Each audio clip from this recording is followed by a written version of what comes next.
नमस्ते, जय हिंद। वक्त है सुबह का और आप देख रहे हैं भेजो न्यूज। खबरों को जानेंगे आगे विस्तार से, उससे पहले जान लेते हैं आज की हेडलाइंस।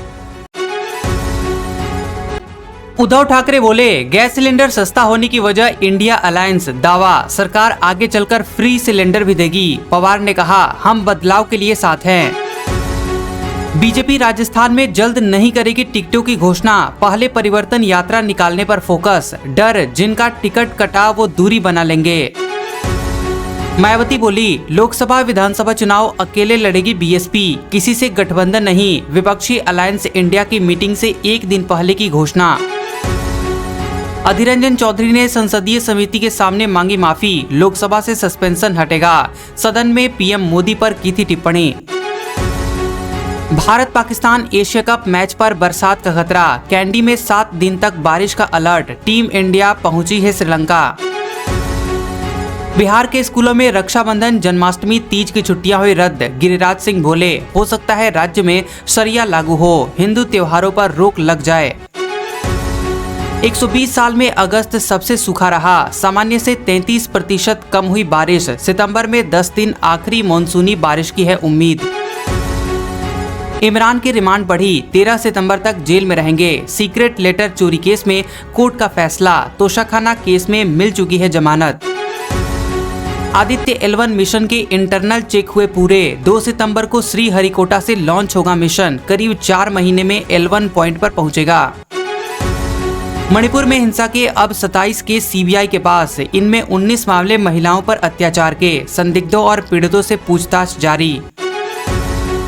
उद्धव ठाकरे बोले, गैस सिलेंडर सस्ता होने की वजह इंडिया अलायंस। दावा, सरकार आगे चलकर फ्री सिलेंडर भी देगी। पवार ने कहा, हम बदलाव के लिए साथ हैं। खबर है कि विपक्षी गठबंधन Indian national development inclusive alliance यानी इंडिया की तीसरी बैठक 31 अगस्त और 1 सितंबर को मुंबई के ग्रांड हयात होटल में होगी। इस बैठक से पहले हुई प्रेस कॉन्फ्रेंस में एनसीपी के नेता शरद पवार ने कहा कि हम परिवर्तन के लिए एक साथ आए हैं। 28 पार्टियों का सम्मेलन शुरू होगा। चुनाव में परिवर्तन के लिए विकल्प जरूरी है। हमारा भरोसा है कि देश को एक बढ़िया विकल्प मिलेगा। शिवसेना उद्धव गुट के नेता उद्धव ठाकरे ने कहा कि हमारा गठबंधन बनते ही सरकार ने गैस के दाम कम कर दिए हैं। देखते जाइए, आगे से फ्री सिलेंडर भी देंगे। 9 साल से इन्हें बहनों की याद नहीं आई।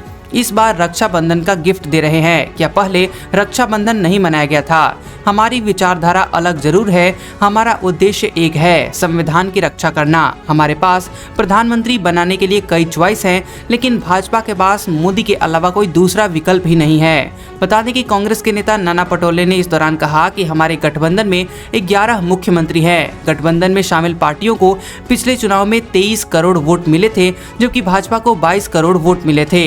तब हम अलग अलग थे, इसलिए भाजपा जीत गई थी। वहीं Indian national development inclusive alliance की तीसरी बैठक कल से शुरू हो रही है। आपको बता दें कि आरजेडी के सुप्रीमो लालू प्रसाद यादव और उनके बेटे तेजस्वी यादव मुंबई पहुंच चुके हैं। पहली मीटिंग बिहार के सीएम नीतीश कुमार की जेडीयू द्वारा 23 जून को पटना में आयोजित की गई थी। वहीं दूसरी बैठक बेंगलुरु में 17-18 जुलाई को आयोजित हुई थी। इसकी मेजबानी कांग्रेस ने की थी और इस बार शिवसेना उद्धव गुट और एनसीपी शरद गुट मीटिंग की मेजबानी कर रहे हैं। बीजेपी राजस्थान में जल्द नहीं करेगी टिकटों की घोषणा। पहले परिवर्तन यात्रा निकालने पर है फोकस। डर, जिनका टिकट कटा वो दूरी बना लेंगे। खबर है कि मध्य प्रदेश और छत्तीसगढ़ की तर्ज पर राजस्थान में बीजेपी टिकटों की घोषणा जल्द नहीं करेगी। राजस्थान में परिवर्तन यात्रा के बाद ही पहली लिस्ट जारी हो सकती है, क्योंकि माना जा रहा है कि इसी वजह से 27 अगस्त को दिल्ली में होने वाली केंद्रीय चुनाव समिति की बैठक भी स्थगित हो गई थी। दरअसल पार्टी को ये डर है कि टिकट घोषणा अभी कर दी जाए तो जिनका टिकट कटा है वो परिवर्तन यात्रा से दूरी बना लेंगे। दरअसल बीजेपी ने मध्य प्रदेश और छत्तीसगढ़ में विधानसभा चुनाव की घोषणा से पहले ही 17 अगस्त को पहली लिस्ट जारी कर दी है और इसी तर्ज पर राजस्थान में भी कमजोर सीटों पर टिकटों की घोषणा की बात चल रही थी। लेकिन अब केंद्रीय नेतृत्व ने प्रदेश नेतृत्व से चर्चा करने के बाद इसे टाल दिया है। बीजेपी के प्रदेश अध्यक्ष सीपी जोशी ने कहा कि अभी इस मसले पर कोई बैठक नहीं है। बता दें कि राजस्थान में 2 सितंबर से परिवर्तन यात्राएं शुरू हो रही हैं। प्रदेश की चारों दिशाओं से ये परिवर्तन यात्राएं निकाली जाएंगी। ये प्रदेश की 200 विधानसभा सीटों को कवर करेगी। पार्टी का पूरा फोकस इस समय इन्हीं परिवर्तन यात्राओं पर है। परिवर्तन यात्रा के जरिए बीजेपी प्रदेश में अपने पक्ष में माहौल बनाने का प्रयास कर रही है। प्रदेश नेतृत्व पूरी तरह से इन यात्राओं में व्यस्त रहेगा। वहीं केंद्रीय नेता भी यात्रा में शामिल होंगे। ऐसे में इस समय टिकटों की घोषणा करके बीजेपी किसी भी तरह से परिवर्तन यात्रा से ध्यान नहीं हटाना चाहती है। मायावती बोली, लोकसभा विधानसभा चुनाव अकेले लड़ेगी बीएसपी, किसी से गठबंधन नहीं। विपक्षी अलायंस इंडिया की मीटिंग से एक दिन पहले की घोषणा। खबर है कि बसपा सुप्रीमो मायावती ने कहा कि उनकी पार्टी 5 राज्यों में इस साल होने वाले विधानसभा चुनाव और 2024 के लोकसभा चुनाव अकेले लड़ेगी। विपक्षी दलों के इंडिया गठबंधन की मुंबई बैठक से एक दिन पहले ही इसका ऐलान कर दिया गया। इससे अब साफ हो गया है कि बसपा विपक्षी गठबंधन का हिस्सा नहीं बनेगी। इससे पहले ये कयास लगाए जा रहे थे कि विपक्षी नेताओं ने मायावती से गठबंधन में शामिल होने के लिए संपर्क किया था।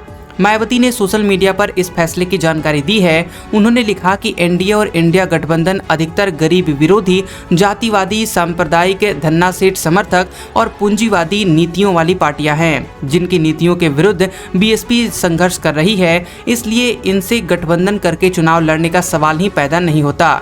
मायावती ने आगे लिखा कि बीएसपी विरोधियों के जुगाड़ जोड़ तोड़ से ज्यादा समाज के टूटे हुए करोड़ों उपेक्षितों को आपसी भाईचारा के आधार पर जोड़कर उनके गठबंधन से साल 2007 की तरह अकेले आगामी लोकसभा विधानसभा का आम चुनाव लड़ेगी। मीडिया बार बार भ्रांतियां न फैलाएं। इससे पहले 23 अगस्त को भी प्रेस रिलीज के जरिए मायावती ने गठबंधन न करने का ऐलान किया था। अधीर रंजन चौधरी ने संसदीय समिति के सामने मांगी माफी, लोकसभा से सस्पेंशन हटेगा। सदन में पीएम मोदी पर की थी टिप्पणी। खबर है कि लोकसभा की विशेषाधिकार समिति यानी प्रिविलेज कमेटी द्वारा कांग्रेस के सांसद अधीर रंजन चौधरी पर लगाए गए सस्पेंशन को हटा दिया जाएगा। न्यूज एजेंसी पीटीआई के मुताबिक विशेषाधिकार समिति के सामने पेश होकर कांग्रेस के नेता अधीर रंजन चौधरी ने माफी मांगी है और कहा कि वे किसी की भावनाओं को आहत करना नहीं चाहते थे। पीएम मोदी पर टिप्पणी को लेकर उन्हें 11 अगस्त को मॉनसून सत्र के आखिरी दिन लोकसभा से सस्पेंड कर दिया गया था। विशेषाधिकार समिति के मेंबर ने बताया कि अधीर रंजन चौधरी का सस्पेंशन हटाने के लिए सर्वसम्मति से एक प्रस्ताव पास किया गया है। बहुत जल्द ही इस प्रस्ताव को लोकसभा स्पीकर ओम बिरला के पास भेजा जाएगा। वहीं अधीर रंजन की सदस्यता बहाल करेंगे। 10 अगस्त को लोकसभा में अविश्वास प्रस्ताव पर चर्चा करने के दौरान कांग्रेस के नेता अधीर रंजन चौधरी ने यह कहा था कि जहां राजा अंधा बैठा रहता है वहां द्रौपदी का चीरहरण होता है, चाहे हस्तिनापुर में हो या फिर मणिपुर में हो। हस्तिनापुर और मणिपुर में कोई फर्क नहीं है और इसी बयान को संसद की कार्यवाही से हटा दिया गया था। आपको बता दें कि कांग्रेस के नेता की इस टिप्पणी पर अमित शाह ने भी आपत्ति जताई थी। उन्होंने स्पीकर से कहा था कि पीएम के लिए ऐसे बयान देना गलत है। संसदीय कार्य मंत्री प्रहलाद जोशी ने सदन में निलंबन का प्रस्ताव पेश किया था, जिसे स्पीकर ने स्वीकार कर लिया था। इसके बाद अधीर रंजन चौधरी को लोकसभा से सस्पेंड कर दिया गया। हालांकि 18 अगस्त को कमेटी की मीटिंग हुई थी, जिसमें धीरज चौधरी ने कहा था कि मेरा मकसद पीएम का अपमान करने का नहीं था। इस दौरान लोकसभा के कई सदस्यों ने भी कहा था कि चौधरी को उनकी गलती की सजा मिल चुकी है। इसके बाद विशेषाधिकार समिति ने कांग्रेस सांसद को एक मौका देते हुए 30 अगस्त को अपनी बात रखने की इजाजत दी थी। Bharat Pakistan Asia cup match पर बरसात का खतरा, कैंडी में 7 दिन तक बारिश का अलर्ट। टीम इंडिया पहुंची है श्रीलंका। खबर है कि भारत और पाकिस्तान के बीच एशिया कप मैच पर बारिश का खतरा है। मौसम वेबसाइट एक्यूवेदर के अनुसार 31 अगस्त से 6 सितंबर तक कैंडी में बारिश हो सकती है।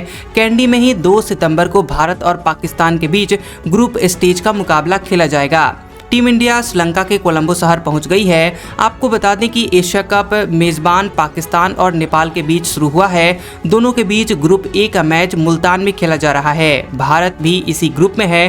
टीम अपना पहला ही मैच पाकिस्तान के खिलाफ खेलेगी।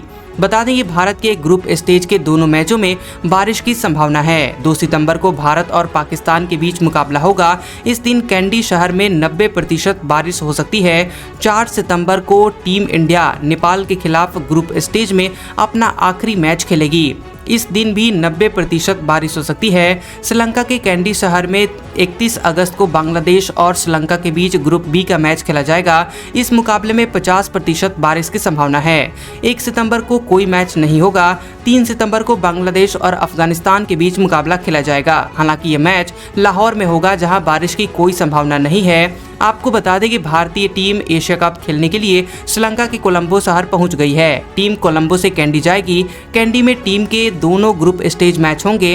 भारतीय टीम एशिया कप स्क्वाड में शामिल wicket keeper batter KL Rahul के बिना पहुंची है। राहुल फिलहाल चोट से पूरी तरह से उबर नहीं पाए हैं। वह ग्रुप स्टेज खत्म होने के बाद श्रीलंका जाएंगे। बिहार के स्कूलों में रक्षाबंधन, जन्माष्टमी, तीज की छुट्टियां रद्द। गिरिराज सिंह बोले, हो सकता है कि राज्य में शरिया लागू हो जाए, हिंदू त्योहारों पर रोक लग जाए। खबर है कि बिहार सरकार ने स्कूलों की छुट्टियों में कटौती कर दी है। रक्षाबंधन, हरितालिका तीज, जिउतिया, विश्वकर्मा पूजा, श्री कृष्ण जन्माष्टमी, गुरु नानक जयंती जैसे त्योहारों पर छुट्टी नहीं मिलेगी। यह आदेश शिक्षा विभाग के अपर मुख्य सचिव के पाठक ने जारी किया है। भाजपा के सांसद गिरिराज सिंह ने कहा कि बिहार सरकार ने दुर्गा पूजा, दीपावली और छठ पूजा की छुट्टियां रद्द कर दी हैं। कल संभव है कि बिहार में शरिया लागू कर दिया जाए और हिंदी त्योहार मनाने पर भी रोक लग जाए। आपको बता दें कि 28 अगस्त से 31 दिसंबर तक सरकारी स्कूलों में लगभग 23 छुट्टियां थी, जिसे घटाकर अब 11 कर दिया गया है। दीपावली से छठ पूजा तक के लिए अब तक लगातार छुट्टियां रहती थी। शिक्षा विभाग ने 9 दिन की छुट्टी को घटाकर सिर्फ 4 दिन कर दिया है। अब दीपावली, चित्रगुप्त पूजा यानी भाई दूज और छठ के समय की 2 दिन की छुट्टी होगी।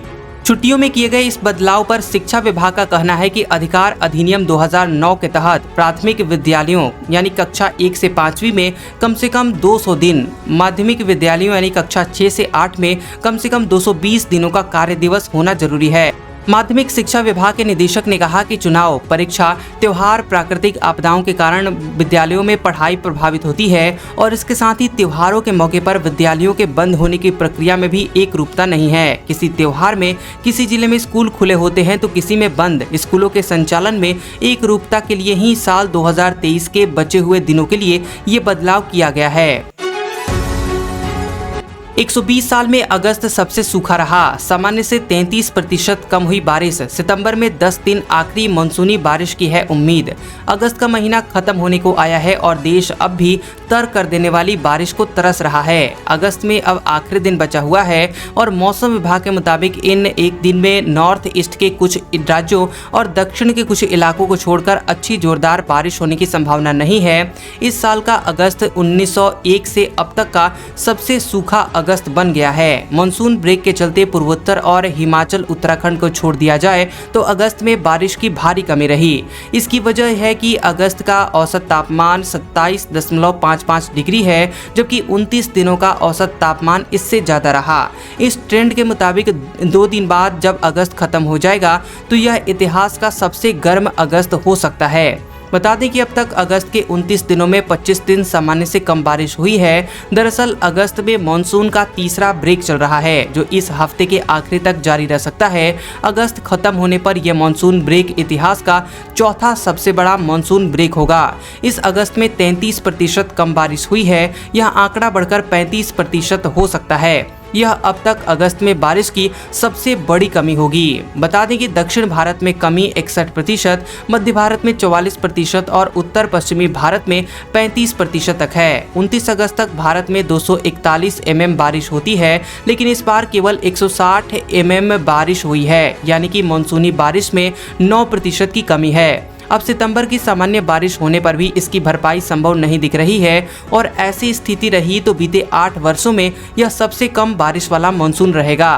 आपको बता दें कि मौसम वैज्ञानिक अगस्त में कम बारिश के कुछ तात्कालिक कारण बताते हैं। मसलन बंगाल की खाड़ी में स्ट्रॉन्ग सिस्टम नहीं बना, मानसून ट्रफ लाइन का एक सिरा हिमालय की तराई में चला गया। इसके अलावा इस तरह के हालात के पीछे अल नीनो का सक्रिय होना बताया जा रहा है। जब अल नीनो सक्रिय होता है तब तक भारत में मानसून कमजोर पड़ जाता है। इसकी वजह से देश के कई राज्यों में सूखा भी पड़ जाता है। तो कैसा लगा ये वीडियो हमें कमेंट करके जरूर बताएं और ऐसी ही खबरों को देखने के लिए आप हमारे चैनल को सब्सक्राइब करें और उसके पास वाले बेल आइकन को भी ऑन करें। तो मिलते हैं अगले वीडियो में। इस वीडियो को पूरा देखने के लिए आप सभी का शुक्रिया।